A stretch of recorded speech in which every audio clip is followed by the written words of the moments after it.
Seja muito bem-vindo ao canal do Estudo Bíblico José Carlos Maciel. Quero aqui agradecer a Deus por essa rica oportunidade de estar me concedendo mais um vídeo para o canal.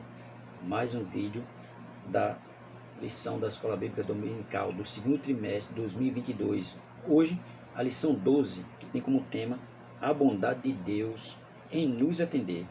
Leitura bíblica em classe, Mateus capítulo 7, do versículo 7 ao 20. Os hinos sugeridos da lição: hino 126, hino 131 e o hino 232 da harpa cristã. O objetivo da lição: primeiro, compreender o significado da bondade de Deus. Segundo, conscientizar de que só existem dois caminhos. Terceiro, advertir contra a mentira dos falsos profetas. A lição está dividida em 3 pontos. Seu primeiro ponto, a bondade de Deus, dividida em 3 subpontos. O segundo ponto, há 2 caminhos para escolher, dividido também em 3 subpontos. E o terceiro ponto, a mentira dos falsos profetas, dividida também em 3 subpontos. E a conclusão da nossa lição. Agradecendo a você que está inscrito no canal, você que tem curtido, comentado, dizer a você muito obrigado. Continue fazendo isso, que é para que o canal possa crescer cada vez mais. E você que não é inscrito ainda, aproveite para se inscrever. Não paga nada, é de graça. Nos dê a honra de ter você aqui inscrito no nosso canal. Amém? Leitura bíblica em classe. Mateus capítulo 7, do versículo 7 ao 20, que diz assim: Pedi e dar-se-vos-á, buscai e encontrarei, batei e abrir-se-vos-á, porque aquele que pede recebe, e o que busca encontra, e ao que bate se abre. E qual dentre vós é o homem que, pedindo-lhe pão ao seu filho, lhe dará uma pedra, e pedindo-lhe peixe, lhe dará uma serpente? Se vós, pois sendo maus, sabeis dar boas coisas a vossos filhos, quanto mais vosso Pai que está no céu dará bem aos que lhe pedirem. Portanto, tudo o que vós quereis que os homens vos façam, fazê-lo também vós, porque esta é a lei e os profetas. Entrai pela porta estreita, porque larga é a porta e espaçoso o caminho que conduz à perdição, e muitos são os que entram por ela. E porque estreita é a porta e apertado o caminho que leva à vida, e poucos há que a encontrem. Acautelai-vos, porém, dos falsos profetas, que vêm até vós vestidos como ovelhas, mas interiormente são lobos devoradores. Por seus frutos os conhecereis. Porventura colhem-se uvas de espinheiros, ou figo dos abrolhos? Assim toda árvore boa produz bom fruto, e toda árvore má produz frutos maus. Não pode a árvore boa dar maus frutos, nem a árvore má dar frutos bons. Toda árvore que não dá bom fruto, corta-se e lança-se no fogo. Portanto, pelos frutos os conhecereis. Os falsos profetas vão ser conhecidos pelos seus frutos. O texto áureo da nossa lição vai dizer assim: se vós, pois sendo maus, sabeis dar boas coisas a vossos filhos, quanto mais vosso Pai que está no céu dará bens aos que lhe pedirem. Mateus capítulo 7, verso 11. Se as pessoas maus dão coisas boas aos filhos dele, quanto mais Deus. Deus só vai nos dar coisas boas se nós pedirmos a Ele. Mas para Ele nos dar coisa boa, tem que dar dentro da vontade de Deus, não dentro da nossa própria vontade. Tem que salientar também isso. Às vezes a pessoa pede uma coisa, mas não está dentro da vontade de Deus. Por isso que ele não recebe. Tem que pedir algo que esteja dentro da vontade de Deus. A verdade prática nossa vai dizer assim: Deus é um Pai amoroso que concede a seus filhos aquilo que realmente é bom para eles. Sabe? Ele só concede aos filhos aquilo que é bom para eles. Não aquilo que vai fazer com que eles se percam ou que eles se desviem do caminho. Deus só dá o que é bom. A introdução da nossa lição vai dizer assim: nessa lição aprenderemos que Deus é bom e que Ele ouve as nossas petições, suprindo todas as nossas necessidades. Pedi e dar-se-vos-á, buscai e encontrarei, batei e abrir-se-vos-á. Mateus capítulo 7, verso 7. Está vendo? Ele é que supre as nossas necessidades. Veremos também que aqueles que entram pela porta estreita conseguem viver segundo os preceitos de Deus, propostos por Cristo no Sermão do Monte. O Senhor é bom, e aqueles que têm uma vida de comunhão com Ele e procuram viver cheio do Espírito Santo, Efésios 5,18. Viver examinando a palavra, não serão jamais enganados pelos falsos profetas, é claro. Por isso que ele deixa bem claro: o Senhor é bom, e aqueles que têm vida de comunhão com Ele procuram viver cheio do Espírito Santo, Efésios 5,18. E vem dizer mais: examinando a palavra, não serão jamais enganados pelos falsos profetas, Mateus 7,15. Pois tem que examinar a palavra, não ir de acordo com tudo aquilo que a pessoa está falando. Primeiro, examine para ver se tem embasamento bíblico. Se não tiver, então não é verdade. Primeiro ponto vai dizer: bondade de Deus, a bondade de Deus. Primeiro subponto, definição de bondade. A palavra bondade é definida como qualidade ou caráter de bom, boa índole, benevolência, brandura e boa ação. Filosoficamente, a bondade é descrita como sendo o princípio mais elevado da moral. Na visão grega, a benignidade era vista como um mais sublime atributo. Assim, a bondade, no aspecto filosófico, é vista com um valor que é atribuído à ação de uma pessoa. A bondade é nos atributos de Deus, mas não do homem. O apóstolo Paulo declarou: porque eu sei que em mim, isto é, na minha carne, não habita bem algum, e com efeito o querer está em mim, mas não consigo realizar o bem. Romanos 7,18. Veja, ele tinha vontade de fazer o bem, mas não realizava. Ele sabia, né, que habitava nele, na carne dele, não habitava bem algum. Ele sentia até o desejo de fazer bem, mas não fazia. Ele disse, eu não consigo realizar o bem. Tá vendo? Ao pecar, o homem se tornou um ser desprovido da justiça original e sem estima para as coisas santas relacionadas a Deus, passando a ter uma tendência para o mal e para as práticas imorais.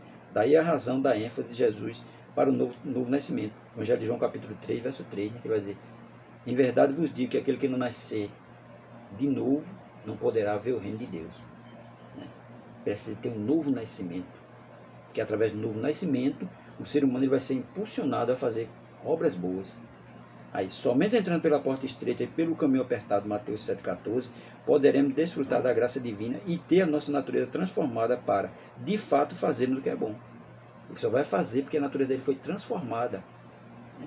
E com a natureza transformada, ele é impulsionado a fazer coisas boas. Mas por si só, o homem não faz bem a ninguém, nem ele mesmo.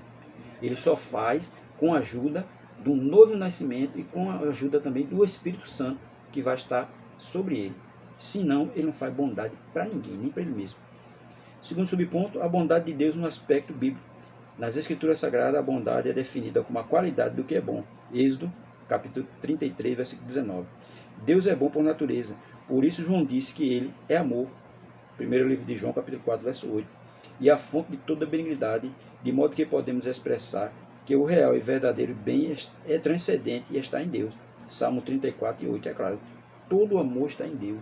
E um amor transcendente, né? Através do Espírito Santo de Deus, que está no homem quando ele participa do novo nascimento, é que ele vai ser impulsionado a fazer as coisas boas, senão ele não fazia. O texto de Mateus capítulo 19, versos 16 a 26, mostra a pergunta do jovem rico a respeito da vida eterna. Bom mestre, que bem farei para conseguir a vida eterna? Então Jesus pergunta, por que me chamas bom? Segundo a Bíblia de aplicação pessoal, Jesus deixa claro ao jovem que a salvação não vem por meio de boas obras, se estas não foram acompanhadas pela fé e pelo amor a Deus. É claro, primeiro tem que amar a Deus, acima de todas as coisas. E amando a Deus, é que ele vai ser impulsionado a fazer o que é bom. Aí demais, a fé e o amor são implantados em nossos corações mediante a ação do Espírito Santo, tá vendo? Houve um novo nascimento, ele começa a amar a Deus e o Espírito Santo começa a impulsionar ele a fazer obras boas. Se não for assim, ele não vai conseguir. Por isso quem está no mundo não entende nada de Deus, não entende das coisas espirituais. Para ele é o que? É loucura. Porque ele não entende. Ele está andando de acordo com o mundo, fazendo só a vontade do mundo. Aí, quando há um novo nascimento na vida dele, é que ele vai compreender que tudo está fazendo estava errado. É que ele vai começar a ser impulsionado a fazer obras boas. Terceiro subponto, a bondade de Deus no aspecto teológico.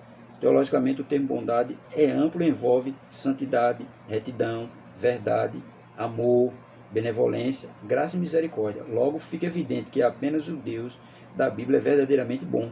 É claro, Deus é bom em todos os aspectos. Ele é tão bom que enviou seu Filho Jesus para morrer na cruz do Calvário por um mundo pecador. Um mundo que jaz no maligno.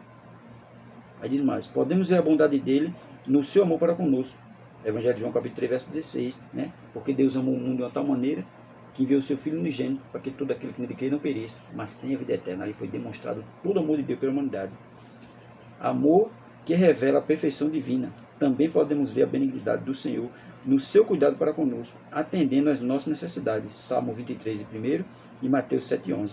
O Senhor é bom e a sua graça é dispensada até para os que não merecem nada. É claro, porque o pecador merece o quê? Nada. mas Deus dispensa da sua graça em favor do pecador, que não tem merecimento algum. Por isso que diz, graça é favor imerecido, não tinha mérito nenhum para receber a graça. Mas Deus, prova do seu amor, né, dando a graça, de graça ao homem pecador, sem ele ter merecimento algum. Aí diz, mesmo sendo imperfeitos, jamais daríamos aos nossos filhos uma pedra por pão ou uma serpente por peixe. Então, o que Deus bondoso não fará em nosso favor se pedimos tudo em oração segundo a sua perfeita vontade? Está vendo? É claro. Quem é que vai dar ao seu filho uma pedra? Quem é que vai dar ao seu filho uma serpente? Ninguém vai fazer isso. Então, de uma forma, é Deus. Deus, ele ama todos. E só vai dar o que é bom para o ser humano. Aquilo que está dentro da vontade dele. Segundo ponto, há 2 caminhos para escolher. Primeiro subponto, a porta e o caminho no aspecto bíblico.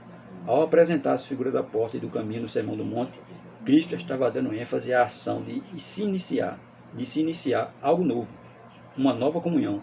A porta fala de acesso a uma nova e viva experiência com Jesus. Evangelho de João, capítulo 10, verso 9, que diz aí, eu sou a porta, se alguém entrar por mim, salvar-se-á, e entrará e sairá, e achará pastagem. Tá vendo? Tem que entrar pela porta, e a porta aqui é Cristo. E o único caminho é a nova conduta adotada por aqueles que abandonaram a trilha do pecado e agora seguem o melhor e único caminho. Evangelho de João, capítulo 14, verso 16. Disse-lhe Jesus, eu sou o caminho, a verdade e a vida. Né? Evangelho de João, capítulo 14. Disse-lhe Jesus, eu sou o caminho, a verdade e a vida. Ninguém vê ao Pai senão por mim. Ninguém vem ao Pai, ninguém vai não, ninguém vem. Para ir até Deus tem que primeiro passar por Jesus. Se não tiver Jesus, não tem Deus. Se não tiver Jesus, não tem salvação. Ele diz mais. É importante atentar para os costumes da época em que Cristo fez menção à porta e ao caminho. É bem possível que, ao mencionar estes termos, ele estivesse pensando na cidade de Jerusalém, pois as cidades, em sua maioria, eram muradas e tinham algumas portas largas e outras estreitas. No período noturno, as portas grandes eram fechadas, permitindo apenas que ficassem abertas as portas estreitas. Essa portinhola era chamada de fundo de agulha, e quem desejasse passar por ela teria de fazer muito sacrifício. Às vezes, a passagem de um camelo com mercadoria por meio dela era impossível, sendo necessária a retirada da bagagem, e ainda assim a pessoa teria que passar ajoelhada, porque era estreito. E como era estreito, por isso que tem aquele ditado que diz, né? Que Jesus disse na sua palavra, na Bíblia. É mais fácil um camelo passar no fundo da agulha que um rico entrar no céu, porque ali está simbolizando as ruas de Jerusalém, que tinha ruas que era estreita, muito estreita, e para um camelo passava com dificuldade. E essas portas, mas também foi uma porta estreita. O camelo, para passar, tinha que tirar as mercadorias delas, e até o dono do camelo ainda passava ajoelhado, porque senão ele não conseguia passar, de tão apertada que era. Por isso que ele diz, foi nessa condição que Jesus afirmou que estreita é a porta e apertado o caminho que leva a vida à vida. E poucos há que encontrem, Mateus 7,14. Veja que são poucos que vão encontrar a porta que leva à vida. São poucos, não são muitos, são poucos. Segundo subponto, o que as 2 portas e os 2 caminhos ilustram para nós? A porta estreita é a que conduz à vida eterna, Evangelho de João, capítulo 10, versículo 7 ao 9. Jesus estava mostrando que há um único caminho que pode conduzir o pecador à vida eterna com Deus. Os atos religiosos e as obras não podem levar o homem ao céu. Claro, atos religiosos e as obras não podem levar ninguém ao céu. Só quem leva para o céu é Jesus. Só quem salva e perdoa o pecado é Jesus. Ele é quem faz tudo. Somente a fé em Cristo poderá conduzi-lo à vida eterna com Deus. Certa vez ele declarou, porfiai por entrar pela porta estreita, porque eu vos digo que muitos procurarão entrar e não poderão. Vejam, muitos procurarão entrar e não poderão. Quem vai entrar pela porta estreita são poucos. Lucas 13, 24. O verbo porfiar no grego significa esforçar-se com zelo extremo, empenhar-se em obter algo. Isso fala do desejo daqueles que querem andar no caminho estreito, que anelam ter um novo caráter e a vida eterna com Deus, é claro. Porque quem vai andar no caminho estreito, ele vai renunciar às coisas do mundo, ele vai renunciar a si mesmo para fazer a vontade de Cristo. Mas quem está na porta larga, ele vai fazer tudo aquilo que o mundo lhe oferece. E fazendo tudo que o mundo lhe oferece, ele não vai ter direito à vida eterna. Ele não vai ter direito ao céu. Vai ficar de fora. Por isso que ele diz, porfiar significa esforçar-se com zelo extremo, empenhar-se em obter algo. porque vai se esforçar, é um esforço. Jesus mesmo disse, aquele que quer vir após mim, negue-se a si mesmo.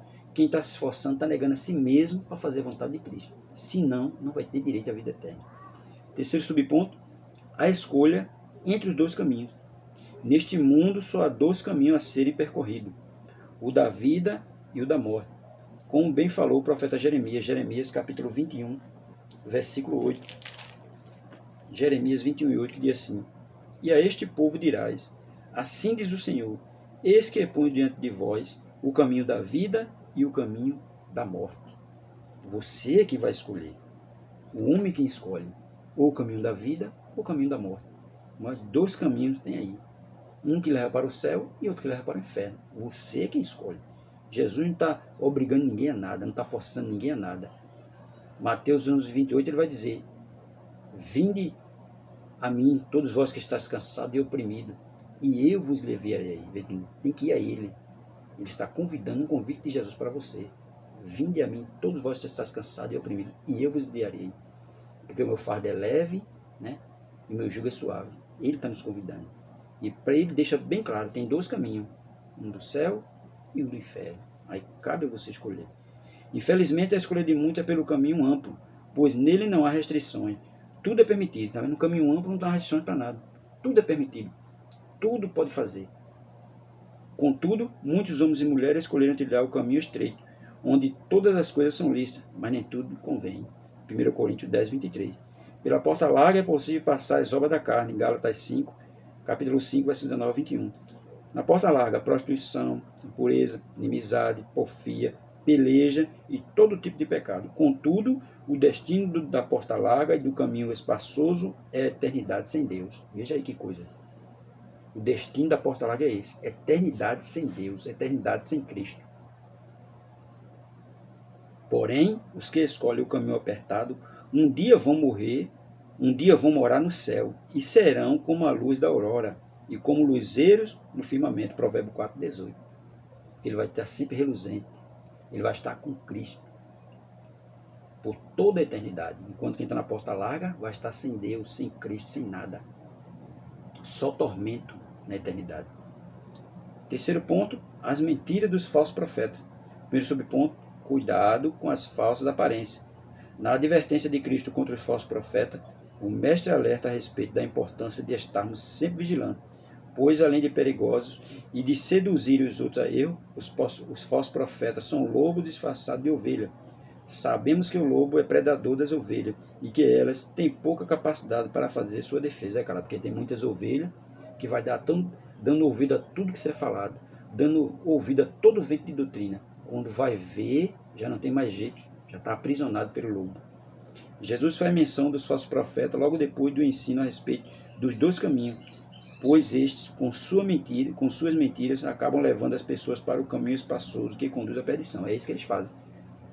São doutrinas que abrem as portas para tudo.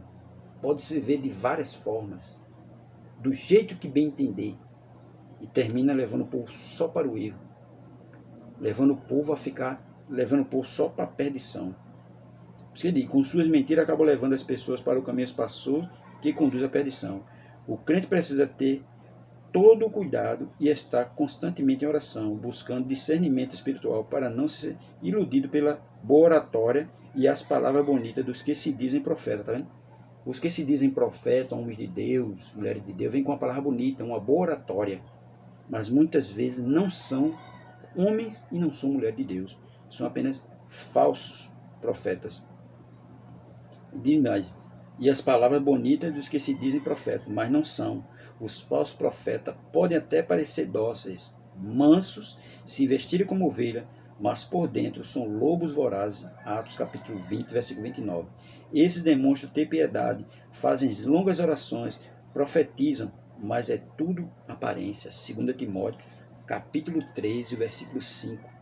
2 Timóteo 3 e 5. Que diz assim, tendo aparência de piedade, mas negando a eficácia dela, destes, afasta-te, vai para longe, fica distante, tá vendo? Destes, afasta. Profetiza, faz longas orações, profetizam, mas é tudo aparência. Nós não devemos estar perto dessas pessoas que vivem de aparência e não são verdadeiros profetas. Como detectar os falsos profetas? De acordo com a Bíblia de Estudo de Aplicação Pessoal, podemos facilmente identificá-los, porque em seus ensinamentos minimizam a Cristo e glorificam a si mesmo. Também podemos identificá-lo por seus frutos, Mateus 7,16. A árvore pode estar frondosa, com muitas folhas e oferecendo uma boa sombra, mas se ela não der bom fruto, será cortada, Mateus 7,19. A imagem do fruto usada por Cristo se refere ao caráter e à conduta do profeta. Ainda podemos acrescentar mais um elemento significativo para detectar o falso profeta: o seu ensino. O ensino dele muitas vezes é distorcido, não tem nada a ver com o ensino bíblico, não tem nada a ver com o ensino de Cristo, então tem que ter cuidado com o ensino dele. Aí diz mais: se ele ensinar alguma outra doutrina e se não conforma com as sãs palavras de nosso Senhor Jesus Cristo, 1 Timóteo 6,3, é soberbo, nada sabe e não deve ser reconhecido como profeta do Senhor, tá vendo? O ensino dele é distorcido, não tem nada a ver com a palavra de Deus. Então, ele é soberbo e nada sabe. Terceiro subponto, uma análise criteriosa. Tanto no Antigo Testamento quanto no Novo, vamos encontrar muitos falsos profetas que se levantaram para tentar enganar os servos de Deus. Em geral, eles profetizavam somente aquilo que as pessoas desejavam ouvir e não se cansavam de dizer que foi o Senhor que disse. Ao ensinar a respeito do futuro, Jesus afirmou que surgirão muitos falsos profetas e enganarão a muitos. Mateus 24:11. Por isso, precisamos vigiar para não ser enganados. É claro que eles vão. Jesus deixou bem claro que no fim do tempo muitos falsos profetas se levantariam, estão se levantando nos últimos tempos. Muitas pessoas dizendo que é profeta, muitas pessoas dizendo que está enviado por Deus, muitas pessoas que dizem que teve visão de Deus para isso, para aquilo, mas muitas vezes não são, estão sendo enganados.